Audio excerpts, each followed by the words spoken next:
Just this morning, the EU Economic Affairs Commissioner came out and said, we've got just 10 days to save the EU. Well, Christine, this has been a slow-moving train wreck for a long time, but I'm not sure they've quite hit the wall yet. I don't think they're going to get 10 days from now and just say, you know what, we can't agree to anything. We're just going to tear up the euro and forget about it, and everything you just said would happen. I think it's more likely that they'll find some kind of handshake agreement to fix their very, very weak constitution temporarily. But, you know, there's no fast way to do it. They're really not a country, but they need to be to have this single currency. Now, you talk about the single currency. You have such a good analogy. You say it's like 17 people who aren't married sharing a banking account. That can't go on without a lot of trouble. No, it can't, and you need to work out an arrangement of who gets what. And, you know, it's one thing you have something with your brother and sister, and then you start bringing in your cousins and these third cousins you don't even know. I mean, that's where they are in Europe with this thing, and they need a constitution. They need a way of doing their finances, and right now they don't have one.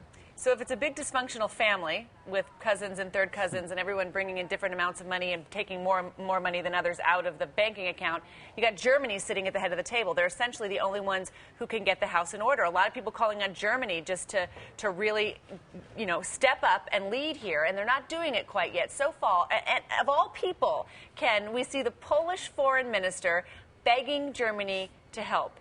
Poland, keep in mind, not even part of the Eurozone. It has a long history of fearing German dominance. This is what the Polish foreign minister said. He said, I will probably be the first Polish foreign minister in history to say so, but here it is. I fear German power less than I'm beginning to fear German inactivity. And he goes on to say, and I demand of Germany that for your sake and ours, you help the Eurozone survive and prosper. It's not just a nod to our history buffs here. This is how desperate the situation is. It's just incredible. I mean, to be hearing that, you know, you remember Germany invaded Poland in 1939. I mean, and to think that the Poland's now begging Germany to take leadership, it's incredible. But it captures the contradictions in what's going on, that on the one hand, everyone fears Germany becoming too powerful, and on the other hand, they're really the rock economically.